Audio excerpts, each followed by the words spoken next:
3,20,000 கோடி கடனில் இருக்கக்கூடிய மின்சார வாரியம் 90,000 கோடி கடன் வாங்குவதற்கு இன்னைக்கு டெண்டர் போட்டிருக்காங்க. மக்கள்கிட்டேருந்து பணத்தை வாங்கி முதலாளிக்கு கொடுக்குற ஒரு சிஸ்டம் தான் இந்த மின்சார ஒழுங்குமுறை ஆணையத்தினுடைய சட்டம். பெரிய யோக்கிய மாதிரி இன்னைக்கு சட்டத்தில் போட்டிருக்கான். 30/6/2025 போட்டிருக்கிறதுல ஹார்மானிக்ஸ்க்காக இவங்க பெரிய கல்ட்டிட்ட மாதிரி இந்த ஒழுங்குமுறை ஆணையம் சட்டம் போட்டிருக்கு. மீட்டர் நிறுத்துறதுக்கு என்ன சொன்ன நீ என்ன செஞ்சீங்க? டாஸ்மான் ஒரு கம்பெனி, ஒரு இந்த மின்சார உற்பத்தியாளர்கள் இருக்கக்கூடிய கம்பெனி, அவன் ஒரு மெயில் அனுப்பிச்ச உடனே அதை வச்சுட்டு நீ கொடுத்த கன்சியூமர் கொடுத்த நோட்டீஸ் எல்லாம் விட்ரா பண்ணுங்கன்னு சொல்லிட்டாங்க. எல்லாத்துக்கும் ரெக்கார்டு இருக்கு. அந்த கொள்ளையடிச்சிட்டு போறவங்களை யாரையுமே கண்டுபிடிக்காம அந்த நஷ்டத்தை என்ன பிளக் பண்ணாம மக்கள் மீதும் அரசாங்கத்தின் மீதும் மீண்டும் மீண்டும் மின்சார கட்டணத்தை உயர்த்துறது மூலமா மக்களுடைய பணத்தை அவங்க சுரண்டிக்கிட்டு இருக்காங்க. கிட்டத்தட்ட 15,000 தனியார்கள் இன்றைக்கு மின்சார கட்டமைப்பை பயன்படுத்தி இந்த மின்சார வணிகத்தை பண்றாங்க. ஏகப்பட்ட தில்லுமுள்ளும் ஃப்ராடும் நடக்குது. இந்த ஃப்ராட் நடக்கிறது எல்லாத்துக்கும் ஒழுங்குமுறை ஆணையம் துணை போயிருக்காங்க. ஒவ்வொரு வருஷமும் 5,000 கோடி ரூபாய் மின்சார வாரியத்திற்கு நஷ்டம் வருது. இதை யாருமே கேட்கல. இந்த தனியார்கிட்டேருந்து வரக்கூடிய மின்சாரம் விற்கிறாங்க இல்லையா, அவங்க கிட்டேருந்து வசூல் பண்ண வேண்டிய 9,300 கோடி ரூபாயை மின்சார வாரியம் வசூலிக்கவே இல்லை. மாநில அரசு இந்த 4 ஆண்டு காலத்தில் மின்சார வாரியத்தினுடைய இழப்புக்காக மட்டும் 50,000 கோடி ரூபாயை செலவழித்திருக்கிறார்கள். ஊழல் தடுப்பு அதிகாரம்னு ஒருத்தர் இருக்காங்க, அவங்களுக்கு ஏகப்பட்ட பெட்டிஷன் எழுதியிருக்கோம். அவங்க எதுலையுமே கண்டுக்கிறது இல்லை. அவங்க உருமா அது மாதிரி ஒரு துறை இருக்கதா இல்லையா, அவங்க என்னென்ன எப்பவும் இந்த பதுங்கி இருந்து பிடிக்கிற வேலையை தான் செய்வாங்க போல. தமிழ்நாடு ஒழுங்குமுறை ஆணையம், மின்சார ஒழுங்குமுறை ஆணையம் இந்த ஆண்டுக்கு 3.16% மின்சார கட்டணத்தை உயர்த்தி இருக்கிறார்கள். இந்த உயர்த்தப்பட்ட மின்சார கட்டணம் அனைத்தையும், அதாவது வீடுகளுக்கும் விவசாயத்திற்கும் மற்றவர்களுக்குமான மின்சார கட்டணத்தை மாநில அரசு ஏற்றுக்கொள்ளும். அதற்காக 520 கோடி ரூபாய் புதிதாக மானியம் கொடுப்பதற்காக ஒப்புதல் அளிக்கப்பட்டிருக்கிறது என்று தமிழக மின்துறை அமைச்சர் அவர்கள் சொல்லியிருக்கிறார்கள். மாநில அரசு எடுத்திருக்கக்கூடிய முடிவு மக்களுக்கு இது சுமை வரக்கூடாது என்பதில் எடுக்கப்பட்ட முடிவிலே எங்களுக்கு கருத்து வேறுபாடு இல்லை. மக்கள் மீது சுமை குறைக்கக்கூடிய எந்த நடவடிக்கையையும் நாம் வரவேற்கக்கூடியது தான். அந்த வழியிலே இந்த சுமை குறைப்பதற்காக மாநில அரசு எடுத்திருக்கக்கூடிய அந்த நடவடிக்கையை நாங்கள் குறை சொல்லவில்லை. ஆனால் உயர்த்தப்பட்ட கட்டணம் சரியானது தானா என்பது தெரிய வேண்டும். ஆக மாநில அரசு மானியம் கொடுக்கும்போது அந்த மானியம் சரியான ஒரு கட்டணத்திற்குத்தான் தரப்படுகிறதா என்பதிலே தான் இப்போ கேள்வி இருக்கிறது. ஒழுங்குமுறை ஆணையம் 2022 போட்ட அந்த கட்டண உயர்வு ஆணையே தவறான கட்டண உயர்வு ஆணை. அது தவறாகவே இருக்கிறது. அந்த தவறான கட்டண உயர்வு அடிப்படையிலேயே அவர்கள் மீண்டும் மீண்டும் கட்டண உயர்வை கொண்டே இருக்கிறார்கள். 2022ஆம் ஆண்டில் மின்சார கட்டணம் என்பது 38% உயர்த்தப்பட்டது. அப்பொழுது இருக்கக்கூடிய நஷ்டம், மின்சார கட்டண உயர்வுக்கு முன்னதாக இருந்தக்கூடிய மின்சார வாரியத்திற்கு இருந்த நஷ்டம், ஆண்டு நஷ்டம் என்பது 24,500 கோடியாக இருந்தது. அப்பொழுது என்ன சொன்னார்கள்? மின்சார வாரியத்திற்கு நஷ்டம் ஏற்படுகின்ற காரணத்தினால்தான் நாங்கள் மின்சார கட்டணத்தை உயர்த்துகிறோம் என்று சொன்னார்கள். அப்படி மின்சார கட்டணம் 38% அன்றைக்கு உயர்த்தப்பட்டது. உயர்த்தப்பட்ட அந்த ஆண்டில் அதுவரையில் மின்சார கட்டணம் உயர்த்துவதற்கு முன்னடியாக ஒரு யூனிட்டுடைய விலை என்பது, விற்று விலை என்பது ₹5.72 இருந்தது. கட்டணம் உயர்த்தப்பட்ட உடனேயே அது ₹7.85 உயர்ந்து போனது. கிட்டத்தட்ட ₹2.5 அளவுக்கு மின்சார கட்டணம் உயர்ந்தது. ஆனால் மின்சார கட்டணம் உயர்த்தப்பட்டாலும் ஆண்டுதோறும் இருக்கக்கூடிய மின்வாரியத்தின் இழப்பு அதே 24,000 கோடியில் இருக்கிறது. கட்டண உயர்வு ஏற்படுத்திய அந்த ஆண்டில் 26,000 கோடி, அதற்கு அடுத்த ஆண்டில் 23-24ஆம் ஆண்டில் மீண்டும் 2.18% கூட்டினாங்க. அந்த வருஷத்துலேயும் என்ன செஞ்சுருக்கணும்னா மின்சார கட்டணத்தில் இருக்கக்கூடிய நஷ்டங்கிறது குறைஞ்சிருக்கணும். அப்போது நஷ்டம் குறையவே இல்லை, அதே 24,000 கோடியில் இருக்குது. மறுபடியும் 4.83, கிட்டத்தட்ட 5% உயர்த்தி இருக்கிறாங்க. இப்போ அதுக்கான கணக்கீடுகள் வரல. அப்போது மின்சார வாரியத்தின் நஷ்டங்கிறது இன்னமும் அப்படியே தான் தொடர்ந்துக்கிட்டே இருக்குது. நீங்கள் மின்சார கட்டணத்தை உயர்த்தும் போது என்ன சொன்னாங்கன்னா மின்வாரிய நஷ்டத்தில் இருக்குது, அதனால் நாங்கள் மின்சார கட்டணத்தை உயர்த்துறேன்னு சொன்னாங்க. இப்போ இந்த 3 ஆண்டு காலத்தில் 50% மேலே கிட்டத்தட்ட மின்சார கட்டணம் உயர்ந்து போயிடுச்சு. 50% உயர்ந்த பிறகும் அதே 24,000 கோடி ரூபாயிலேயே கடன் தொடர்கிறது என்றால் அப்போ மின்சார கட்டணத்திற்கும் மின்சார வாரியத்தினுடைய நஷ்டத்திற்கும் எந்த சம்பந்தமும் இல்லை. அப்போது மின்சார கட்டணத்தை உயர்த்துகிறது தவறான அடிப்படையில் உயர்த்தப்படுகிறது. இதுதான் சிம்பிள் லாஜிக். மின்சார கட்டணத்தை உயர்த்தினா நஷ்டம் குறைஞ்சிருக்குன்னு சொன்னால் நம்ம அர்த்தத்தில் ஏதாவது புரிஞ்சுக்க முடியும். மின்சார கட்டணமும் உயர்ந்துக்கிட்டே இருக்குது, அரசு தர்ற மானியமும் உயர்ந்துக்கிட்டே இருக்குது. மின்சார வாரியத்தில் மின்சார கட்டணம் உயர்த்துறதுக்கு முன்னாடி அரசு தந்த மானியம், மின்சார மானியம் எவ்வளவுன்னு சொன்னீங்கன்னா ஒரு ஆண்டுக்கு 9,000 கோடி, 8,954 கோடி, அதாவது 9,000 கோடின்னு வச்சுக்கலாம். 9,000 கோடி 2021-22 கொடுத்தாங்க. 24-25 அரசு கொடுக்கக்கூடிய மின்சார மானியம் மட்டும், அதாவது இந்த கட்டணத்தை குறைக்கிறதுக்காக கொடுக்குற மானியம் மட்டும் எவ்வளவுனா 16,000 கோடி. அப்போது 7,000 கோடி ரூபாய் மின்சார மானியம் என்பது உயர்ந்து போயிருக்கிறது. மக்களிடமிருந்து இருக்கக்கூடிய பணம் என்பது இன்றைக்கு 50% மேலாக கூடியிருக்கு. இவ்வளவு வருமானம் கூடின பிறகும் நஷ்டம் என்பது அதே அளவில் தொடருது என்று சொன்னால் மின்சார கட்டணத்தை உயர்த்துவதில் எந்த அடிப்படையும் இல்லை, எந்த தார்மீக பொறுப்பும் இல்லை. அது அந்த கடனை தீர்ப்பதற்காக ஏற்றப்படக்கூடிய விஷயமாகவும் அது இல்லை.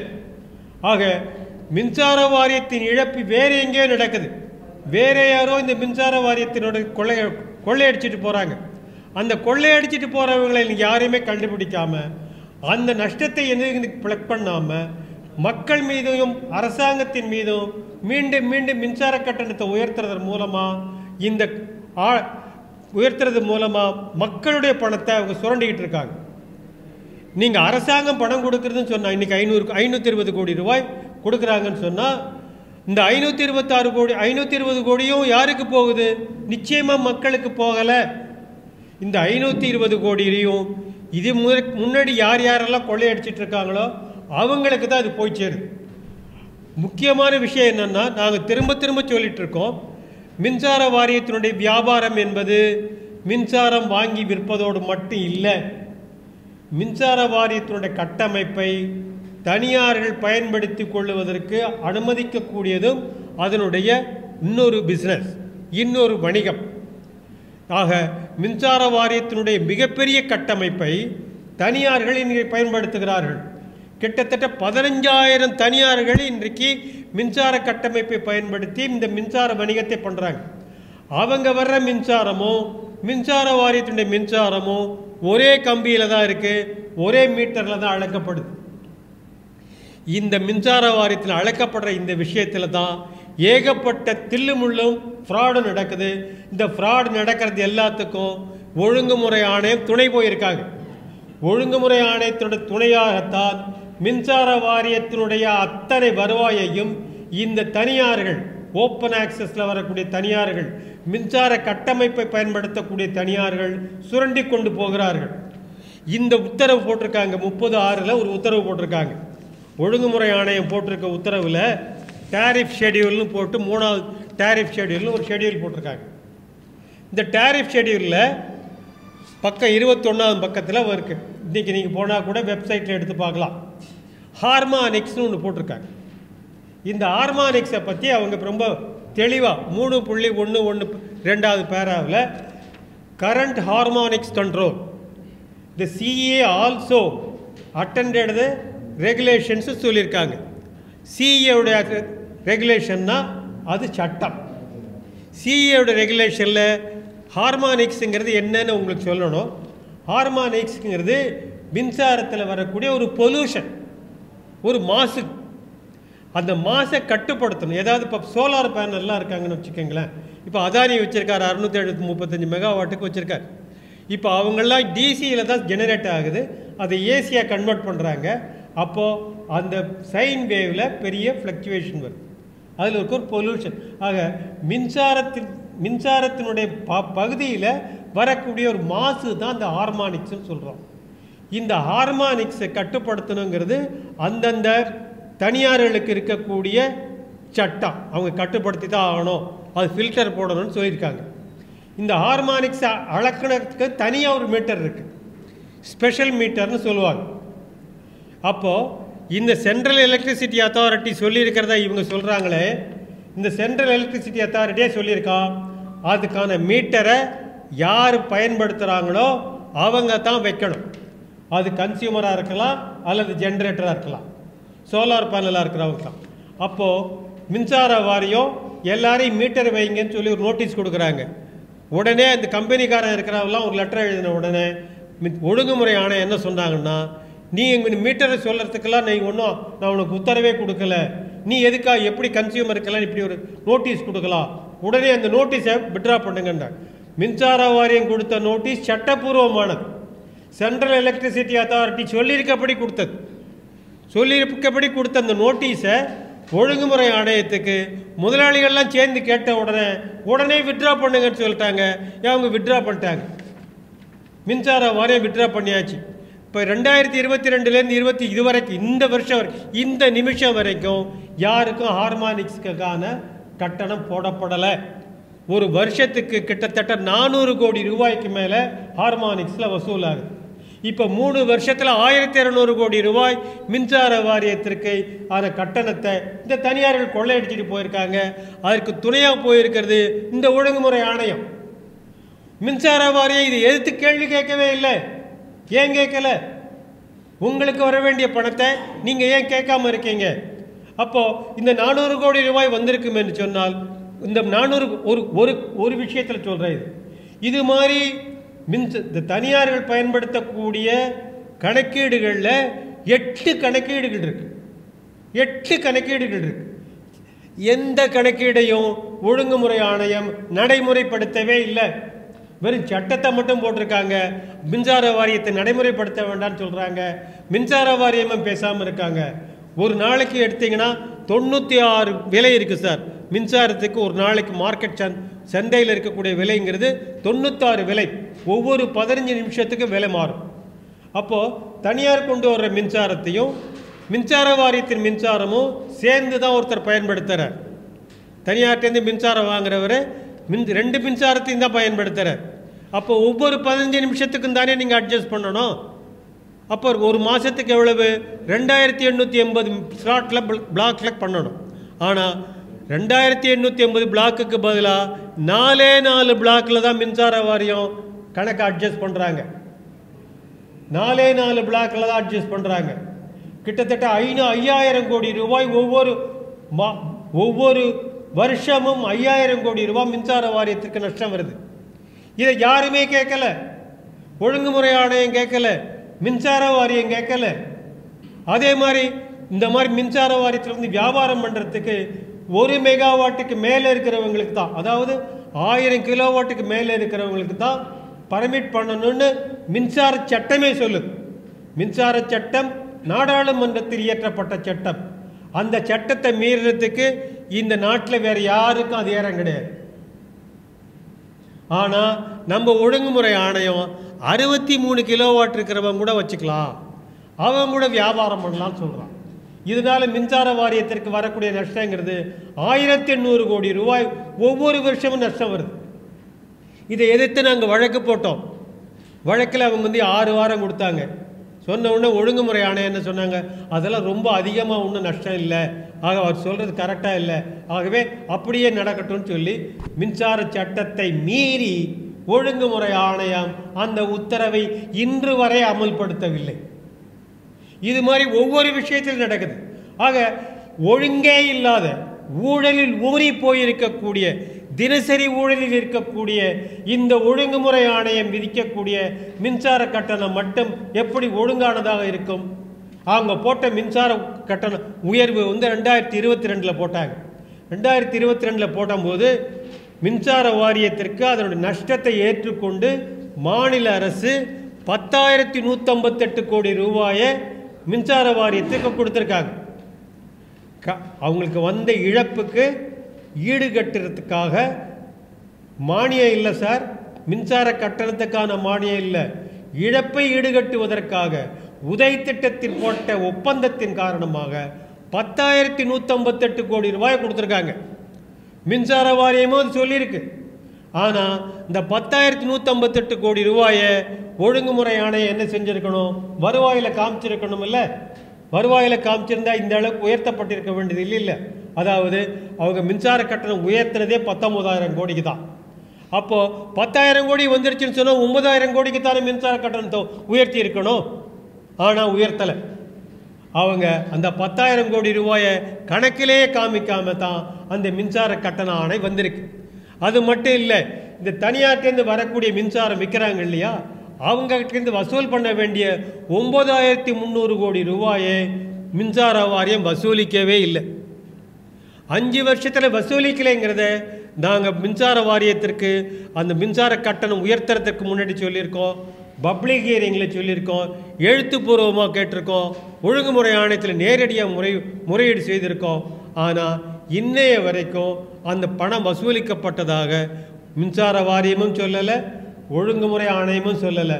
ஆக இதுபோல் எல்லா ஊழல்களும் இந்த தனியார்கள், மின்சார வாரியத்தினுடைய கட்டமைப்பை பயன்படுத்தக்கூடிய தனியார்கள் கொள்ளையடிச்சிட்டு போனதால் தான் இந்த மின்சார வாரியத்தினுடைய நஷ்டம் வந்திருக்கு. அது பொதுமக்கள் மின்சார கட்டணத்தை குறைவாக செலுத்துகிறார்கள் என்பதால் வந்த நஷ்டம் அல்ல. இந்த நஷ்டம் என்பது 24,000 கோடி நஷ்டம் என்பது தனியார்கள் இந்த மின்சார கட்டமைப்பை பயன்படுத்தி வணிகம் செய்வதால் வந்திருக்கக்கூடிய இழப்பு. இந்த இழப்பு என்பது சட்டத்தை மீறி நடக்கிறது. சட்டம் தனியாக இருக்கிறது. சட்டத்தை மீறி நடத்துவதற்கு இந்த ஊழலுக்கு ஒழுங்குமுறை ஆணையம் தினசரி கணக்கில் ஊழலுக்கு ஒத்து போயிருக்கிறார்கள். அப்படி ஒத்து போனதால் தான் நீங்கள் என்னதான் மின்சார கட்டணம் உயர்த்தினாலும் 50% உயர்த்தினாலும் கூட அந்த இழப்பு மட்டும் அதே 24,000 கோடியாக இருக்கு. மின்சார கட்டணத்தை உயர்த்திய ஒழுங்குமுறை ஆணையம் மின்சாரத்தினுடைய நஷ்டத்திற்கு மின்சார கட்டணத்தை உயர்த்தாததால் தான் இந்த மின்சார இழப்பு வந்தது என்று சொன்ன ஒழுங்குமுறை ஆணையம் மின்சார கட்டணம் இன்றைக்கு 49% மேல் உயர்த்தப்பட்ட பிறகு அந்த இழப்பு குறைந்திருக்கிறது என்பதை காட்டியிருக்க வேண்டும். அந்த பொறுப்பு அவர்களுக்கு இருக்குது. அதை அவங்க யாருமே ஒன்றும் சொல்லலை, ரொட்டீனாக போட்டுக்கிட்டே இருக்காங்க, அவங்க போட்டு ஏற்றிக்கிட்டே இருக்காங்க. மாநில அரசு இவங்க போட்டிருக்க சட்டம் சரியாக இருக்கா இல்லையா, அவங்க ஒழுங்காக சட்டத்தை கடைபிடிக்கிறாங்களா இல்லையாங்கிறத இந்த மாநில அரசும் அவர்களுக்கு கவனிக்கவில்லை. நிறைய முறையீடுகள் செய்துட்டோம். எந்த முறையீடுகளையும் நிர்வாகத்தில் இருக்கக்கூடிய தலைமைச் செயலாளரோ அல்லது இருக்கக்கூடிய அந்த எரிசக்தி துறை செயலாளரோ அல்லது நிதித்துறை செயலாளரோ அந்த எந்த செயலகமும் ஒழுங்குமுறை ஆணையத்தில் இருக்கக்கூடிய அந்த ஊழலை பற்றி எழுதினால் எந்த நடவடிக்கையும் எடுப்பதில்லை. அதே போல் இந்த ஊழல் தடுப்பு அதிகாரம்னு ஒருத்தர் இருக்காங்க, அவங்களுக்கு ஏகப்பட்ட பெட்டிஷன் எழுதியிருக்கோம், அவங்க எதுலேயுமே கண்டுக்கிறது இல்லை. அவங்க உரிமை அது மாதிரி ஒரு துறை இருக்கதா இல்லையா, அவங்க என்னென்ன எப்போவும் இந்த பதுக்கி இருந்து பிடிக்கிற வேலையை தான் செய்வாங்க போல. கீழே இருக்கக்கூடிய ஆளுங்க இருக்காங்கன்னா அவங்கள மட்டும்தான் செய்கிறாங்க. மேல் லெவலில் இருக்கக்கூடிய அதிகாரத்தில் இருக்கக்கூடியவர்களை இந்த ஊழல் தடுப்பு அதிகாரம், ஊழல் தடுப்பு இயக்குனர் எந்த நடவடிக்கையும் எடுப்பதில்லை. ஆக ஒழுங்குமுறை ஆணையம் தினசரி ஊழலில் ஈடுபட்டிருக்கிறது. இந்த தினசரி ஊழலில் ஈடுபட்டதோடு அந்த ஊழலை மறைப்பதற்காக மின்சார கட்டணத்தை உயர்த்த வேண்டும் என்று சொல்லி மின்சார கட்டணத்தை உயர்த்தி கொண்டிருக்கிறார்கள். மாநில அரசு அவர்கள் செய்வது முறையற்று இருக்கிறது என்பதை கவனிக்கவே இல்லை, அதை பற்றி விசாரிக்கவில்லை. அந்த முறைகேட்டை விசாரித்திருந்தால் மாநில அரசு இன்றைக்கு 520 கோடி ரூபாயை செலவு பண்ண வேண்டிய அவசியம் இருந்திருக்காது.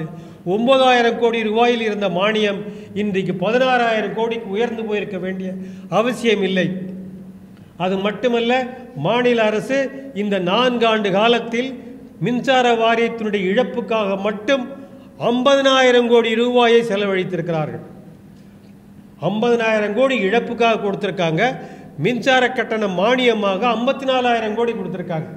அப்போது 4 வருஷத்தில் 1,04,000 கோடி ரூபாயை மாநில அரசு மின்சார வாரியத்தில் மின்சார கட்டணத்திற்காகவும் மின்சார வாரியத்தின் இழப்பீட்டிற்காகவும் கொடுத்துருக்கு. அப்படி என்ன பிரமாதமாக மின்சார வாரியம் பெரிய லாபத்தில் ஓடுதான்னா, மின்சார வாரியத்தினுடைய மொத்த இழப்பு 3,20,000 கோடி.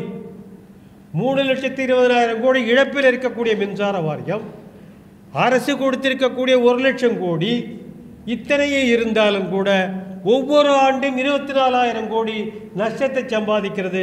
இந்த 24,000 கோடி நஷ்டம் என்பது தனியாருக்கு போய் சேருகிறது. இதை விட முக்கியமான ஒரு விஷயத்தை நான் உங்களோட பகிர்ந்துக்கணும். என்னென்னா 3,20,000 கோடி கடனில் இருக்கக்கூடிய மின்சார வாரியம் 90,000 கோடி கடன் வாங்குவதற்கு இன்னைக்கு டெண்டர் போட்டிருக்காங்க. யாராவது எனக்கு 90,000 கோடி கடனை அரேஞ்ச் பண்ணி கொடுங்க, இந்தியாவில் இருக்குந்தா வாங்கி கொடுத்தாலும் சரி, வெளிநாட்டிலேருந்து வாங்கி கொடுத்தாலும் சரி, எக்ஸ்டர்னல் பாரோய், கமர்ஷியல் பாரோய். ஆக மின்சார வாரியத்துக்கு கடன் கொடுக்கறதுக்கே யாரும் தயாராக இல்லை போல் இருக்கு. கடன் வாங்கிறதுக்கு ஏஜென்சி அப்பாயின்ட் பண்ணுறாங்க. 90,000 கோடிக்கு 90,000 கோடிக்கு புதுசாக கடன் வாங்க போகிறாங்க இந்த மின்சார வாரியம். 90,000 கோடிக்கு கடன் வாங்கிறதுக்கு டெண்டர் கொடுத்துருக்காங்க. ஆக இத்தனை பணமும் பொதுமக்கள் பணம். மின்சார வாரியம் என்பது பொதுமக்கள் பணத்தில் ஆரம்பிக்கப்பட்டது, பொதுமக்கள் முதலீட்டில் ஆரம்பிக்கப்பட்டது, பொதுமக்களுக்கு சொந்தமான சொத்து. அந்த சொத்தை கொள்ளையடித்து கொண்டு போகிறார்கள். அதை கேட்பதற்கு கேட்க வேண்டிய ஒழுங்குமுறை ஆணையம் கேட்கவில்லை, மாநில அரசு கேட்கவில்லை, அதை தடுத்து நிறுத்த வேண்டிய ஊழல் தடுப்பு நிர்வாகி கேட்கவில்லை. ஆக பொதுமக்களாகிய நீங்கள் கேட்டால்தான் இதை தடை நிறுத்த முடியும். 520 கோடி ரூபாய் கொடுக்கிற மாநில அரசு அது சரியான முறையாக செயல்படுத்தப்பட வேண்டும். 520 கோடி ரூபாய் மாநில அரசு இந்த மின்சார கட்டணத்தை குறைக்கிறதுக்காக கொடுத்தாங்கன்னா இந்த 520 கோடி ரூபாய் எங்கேருந்து கொடுப்பாங்க? வேற நலத்திட்டத்திலிருந்து குறைச்சிட்டு தானே கொடுக்க முடியும். வேற எதிரியா இருக்கக்கூடிய பணத்தை குறைச்சி தானே இதில் கொடுக்க முடியும். மின்சார கட்டணத்தை குறைச்சிட்டோன்னு சொன்னால் மட்டும் போறாது. இந்த இவங்க கொடுக்கக்கூடிய 520 கோடி ரூபாய் எப்படி குறைக்கிறாங்கன்னு ஒரு சாதாரண கணக்கு போடலாம் சார். சமீபத்தில் இந்த இந்த மருத்துவத்துறையில் இருக்கிற செவிலியர்கள் எல்லாம் போராட்டம் நடத்தினாங்க. 18,000 ரூபா தான் எனக்கு சம்பளம் கொடுக்குறீங்க, அதை உயர்த்தி கொடுக்கணும்னு சொல்லி அவங்க போராட்டம் எங்களை நிரந்தரப்படுத்தணும்னு சொல்கிறாங்க. இந்த 520 கோடி ரூபாய் தேவையில்லாத இந்த மின்சார மானியம் இப்போ அவங்களுக்கு மட்டும் பங்கு வைக்கிறதா வச்சுக்குவோம். 43,000 பேருக்கு நீங்கள் பங்கு வச்சிங்கன்னா, தொகுப்பூதியத்தில் இருக்கிறவங்களுக்கு வச்சிங்கன்னா 10,000 ரூபாய் ஒவ்வொரு மாதமும் கூட கொடுக்கலாம் சார். அப்போ என்ன ஆகுது? நீங்கள் முறையில்லாமல் கொடுக்கக்கூடிய இந்த 500 கோடி ரூபாய்ங்கிறது வேறு யாரோ கட்டணத்தில் குறைச்சலாக வாங்கிக்க வேண்டியிருக்கு, சம்பளம் குறைச்சலாக வாங்க வேண்டியிருக்கு. மின்சார வாரியத்தில் இருக்கக்கூடிய அதிகபட்ச உயரத்தில் இருக்கிறவர் இருக்கார் இல்லையா, அவர் வாங்குகிற சம்பளம் எவ்வளோன்னா 3,93,000 ரூபா ஒரு மாதத்துக்கு. ஒரு வருஷத்துக்கு இல்லை சார், ஒரு மாதத்துக்கு. ஒரு மாதத்துக்கு அவங்க வாங்குகிற சம்பளம் 3,93,000 ரூபா. அதே நேரத்தில் செவிலியர்கள் இருக்காங்க, அவங்க இந்த போராட்டத்திலேருந்து நாம் சொல்கிறோம், அவங்களுக்கு கிடைக்கிறது 18,000 ரூபா. 18,000 ரூபா வச்சுட்டு ஒருத்தர் குடும்பம் நடத்தணும்னு சொல்லும்போது இன்னொருத்தர் 4 லட்சம் ரூபா வச்சுட்டு குடும்பம் நடத்தணும்னு சொல்கிறோம். ஏன்னா இந்த மாதிரி 520 கோடி ரூபாய் அவங்கள்ட்ட கொடுத்தீங்கன்னா இவங்க வாழ்க்கை தரம் எப்படி உயரும்? அதாவது அரசினுடைய கொள்கை என்ன சொல்லுதுன்னா, குறைஞ்சபட்ச சம்பளம்ங்கிறது ஒருத்தருக்கு, ஒரு குடும்பத்திற்கு குறைஞ்சபட்ச சம்பளங்கிறது 28,000 கோடி இருக்கணும்னு சொல்லு, 28,000 ரூபாய் இருக்கணுங்குது. ஒரு மாதத்துக்கு 28,000 ரூபாய் இருந்தால் தான் ஒரு குடும்பம் நடத்த முடியும்னு சொல்லு. அப்போ அரசாங்கமே 18,000 ரூபா தான் கொடுக்குறீங்க. அவங்க 18,000 ரூபா கொடுக்குறவங்களுக்கு 28,000 ரூபா கொடுக்கலாம். ஒன்றுமில்லாத பெரிய பெரிய முதலாளியில் கொள்ளையடிச்சிட்டு போகிறோம், அதை பற்றி 10,000 தடவை நாங்கள் சொல்லிக்கிட்டே இருக்கோம். இந்த ஒழுங்குமுறையான அவங்க கூட ஊழல் நடத்துதான். அதை நீங்கள் தடுத்து நிறுத்தினீங்கன்னா இந்த 520 கோடி ரூபாயை இந்த உயர்த்தாமல், இந்த மின்சார கட்டணம் உயர்த்தப்படாமல் திருப்பி பங்களிக்கப்பட்டால் இந்த 43,000 குடும்பமும் ஒரு 10,000 ரூபாயாவது கிடைக்கும் உங்களுக்கு. ஆக யாருக்கு போக வேண்டுமோ அவர்களுக்கு இந்த பணம் போய் சேரவில்லை. முதலாளிகள், பெருமுதலாளிகளுக்கு இந்த பணம் போகிறது. ஆக 50% நாம் அதிகமாக மின்சார கட்டணத்தை கொடுக்குறோம்.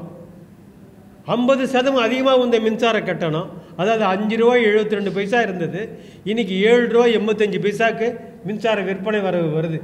அத்தனை பணமும் போக எங்கேயோ ஒரு இடத்துல செலவழிது.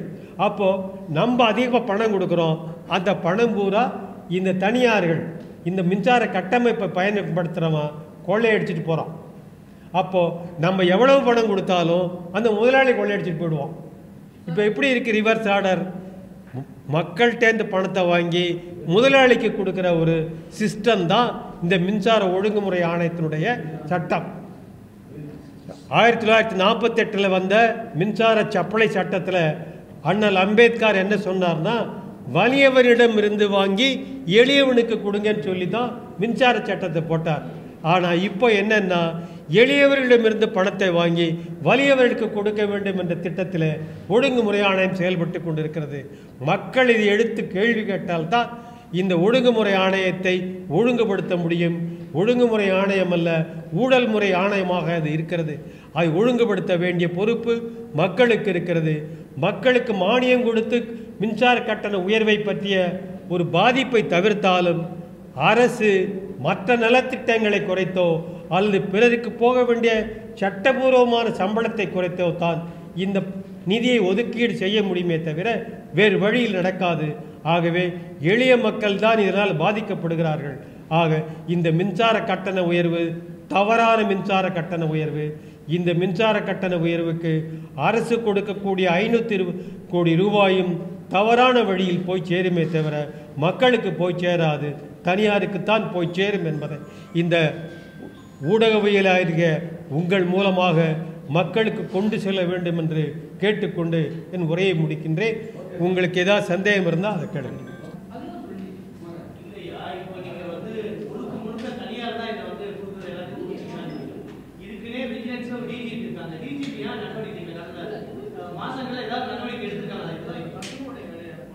ஊழல் தடுப்பு அதிகாரியே நடவடிக்கை எடுக்கல.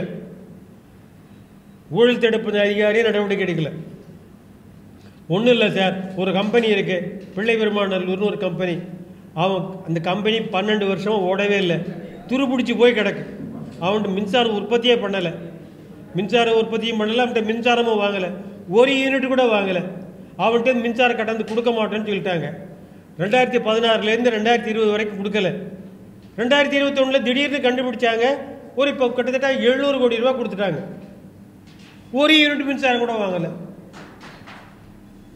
அவனுக்கு கொடுக்கணும்னு சட்டமும் கிடையாது. ஏன் கொடுத்தாங்கன்னு கேட்டால் நடவடிக்கை எடுக்கல. ஒழுங்குமுறை ஆணையத்துக்குள்ள போனால் கேஸ் அட்மிட் பண்ண மாட்டேங்கிறாங்க. அதே நேரத்தில் ஊழல் தடுப்பு அதிகாரிகிட்ட சொன்னோம், அவரும் ஒன்றும் நடவடிக்கை எடுக்கல. இப்போ நாங்கள் ஹைகோர்ட்டுக்கு போயிட்டுருக்கோம். ஹைகோர்ட்டில் போய் நீங்கள் அவரை மறுபடியும் இன்வெஸ்டிகேட் பண்ண சொல்லுங்கள்.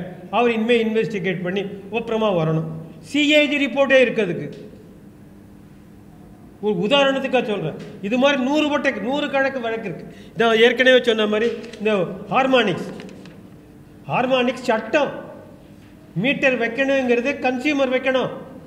கன்சியூமர் வைக்கிறதுக்கு மீட்டர் வைக்கணுங்கிறதா மின்சார சட்டம். அந்த சட்டத்துப்படி நீங்கள் மீட்டர் வைங்கன்னு சொல்லி மின்சார வாரியம் நடவடிக்கை எடுக்குது. நடவடிக்கை எடுக்கிற மின்சார வாரியத்தை நீ அப்படிலாம் கொடுக்கக்கூடாது, நீ ஆர்டரை விட்ரா பண்ணுங்கன்னு சொல்லிட்டாங்க. 2023 நடந்துருச்சு.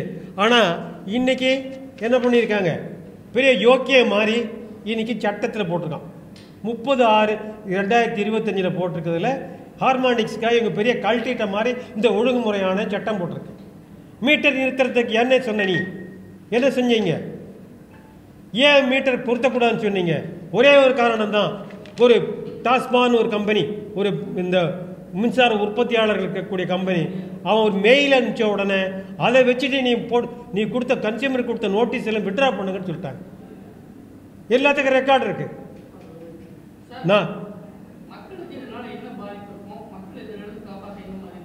மக்களுடைய பணம் தான் சார் இன்னைக்கு போயிட்டு இருக்கு. 520 கோடி ரூபாய்ங்கிறதும் மக்கள் பணம் தான். 520 கோடி ரூபாய்ங்கிறதும் மக்கள் பணம் தான். அரசு கொடுக்கக்கூடிய மானியமாக இருந்தாலும் அது மக்களுடைய பணம், மக்களுடைய வரிப்பணம். அந்த பணத்தை 521 கோடி ரூபாய் ஒரு நல்ல காரியத்திற்கு பயன்படுத்துகிறார்கள் என்றால் எங்களுக்கு எந்த வேறுபாடும் இல்லை. ஒரு தப்பான மின்சார கட்டணத்துக்கு கொடுக்கறதுனால மக்களுக்கு குறைக்கல, அந்த 520 கோடி ரூபாயும் இன்னைக்கு தனியாருக்கு போகுது அப்படிங்கிறது தான் எங்களுக்கு குற்றச்சாட்டு. 520 கோடி ரூபாய் நீங்கள் தப்பாக இன்னும் செலவு பண்ணீங்கன்னு வச்சுக்கோங்க. அப்போ 520 கோடி ரூபாய் வேறு எதிலே இருந்து தானே நீங்கள் செலவு பண்ண முடியும். வேறு ஒரே வழி இந்த தனியார்கள் வரக்கூடிய இந்த மின்சார கட்டமைப்பை பயன்படுத்துறது தான். ஒரே கம்பியில் 15,000 பேருடைய மின்சாரம் இருக்குது சார். ஒரே கம்பியில் 15,000 பேர் மின்சாரம் இருக்குது. மின்சாரத்தை நீங்கள் அடையாளம் பார்க்க முடியாது, மீட்டரில் தான் கணக்கிட முடியும். மீட்டர் கணக்கீட்டுகளையும் மற்ற விஷயத்தில் கணக்கீடு ஒழுங்காக இல்லைன்னா அது திருட்டாக போயிடும். அது மின்சார வாரியத்தோட கணக்காக போயிடும். அது மின்சார திருட்டு மாதிரி தானே.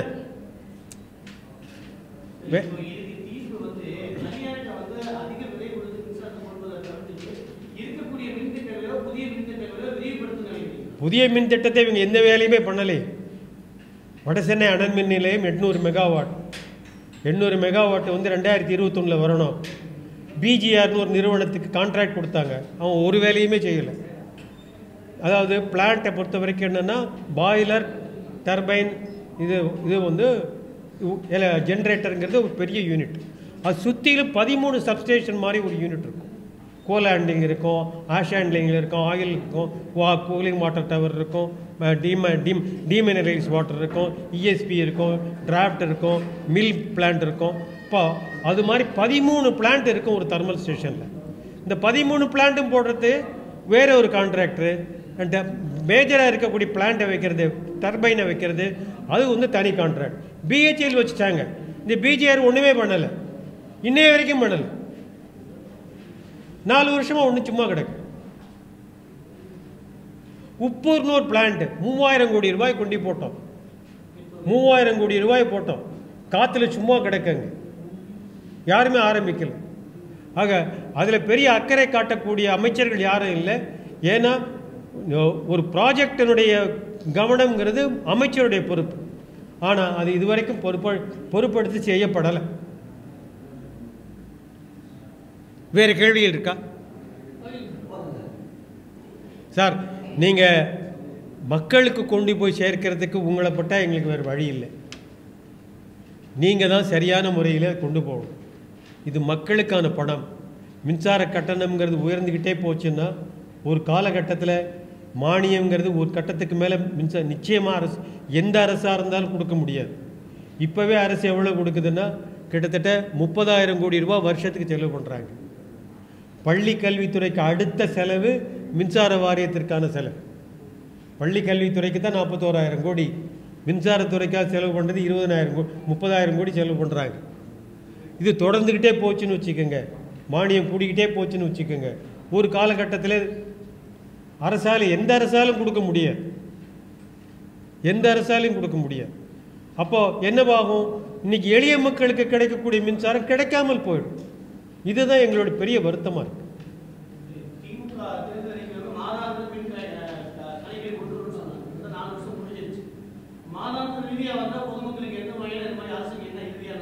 ஒரு பலனும் கிடையாது சார்.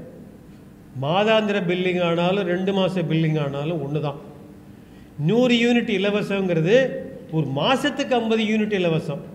2 மாதம் கழித்து பில் பண்ணுறதுனால 100 யூனிட் இலவசம், அவ்வளோதான்.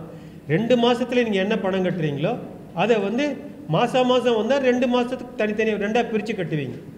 அதனால் மின்சார கட்டணத்தில் எந்த மாற்றமும் வராது.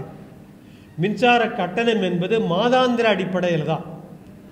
இலவச மின்சாரங்கிறது ஒரு மாதத்துக்கு 50 யூனிட் இலவசம், 2 மாதத்துக்கு 100 யூனிட் இலவசம். மாதாந்திர பில்லு வந்தால் ஒரு மாதத்தில் 50 யூனிட் தான் இலவசம், ஒரு மாதத்தில் 100 யூனிட் இலவசம் வராது. 50 யூனிட் தான் இலவசமாக வரும். அதே மாதிரி மின்சார கட்டணமும் அப்படி தான். அதனால் மின்சார கட்டணத்தில் எந்த பாதிப்பு வராது. மின்சார கட்டணத்தை செலுத்துறதுல வந்து நமக்கு சுமை 2 மாதத்துக்கு நீங்கள் 500 ரூபா கட்டுறீங்கன்னா ஒரு மாதத்துக்கு மாதம் 2,500 ரூபா, 250 ரூபா 250 ரூபான்னு கட்டுவீங்க. அது ஒன்று தான் அட்வான்டேஜ்.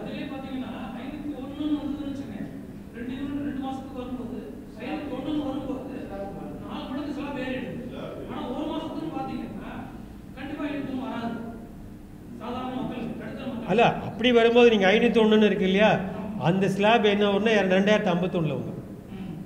2051 வந்தாலுமே அந்த பாதிப்பு உண்டு. அது 251 வந்தாலுமே அந்த பாதிப்பு உண்டு. அதனால் அந்த பாதிப்புகளோ அல்லது இருக்கக்கூடிய சலுகைகளோ ஒன்றும் இல்லை. நீங்கள் கட்டக்கூடிய பணத்தில் மாதம் பணம் கட்டுவீங்க. 2 மாதத்துக்கு சேர்த்து கட்டுறதுக்கு பதிலாக மாதம் பணம் கட்டுவீங்க. அது ஒன்று தான் லாபம். 2 மாதத்துக்கு 251 வந்தாலும் வந்துடும்ல. இல்லை சார், சட்டம் வந்து 251 தான். ஆமாம், மாதாந்திர கணக்கு தான் அடிப்படை. அதாவது நீங்கள் அந்த ஸ்லாபை கட்டண டேரிஃப் எடுத்தீங்கன்னா மந்த்லி 250 பை மந்த்லி 500 அப்படிதான்.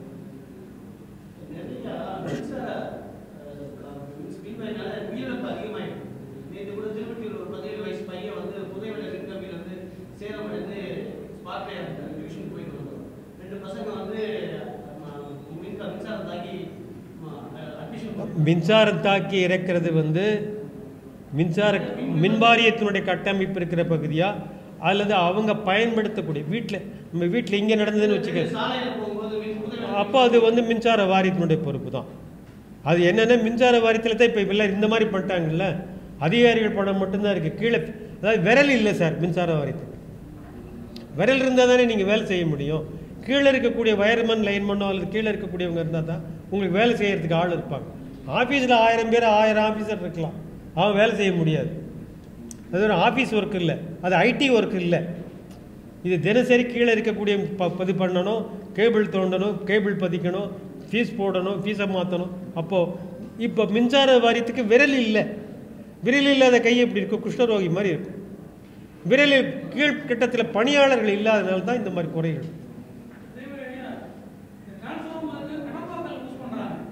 கடப்பா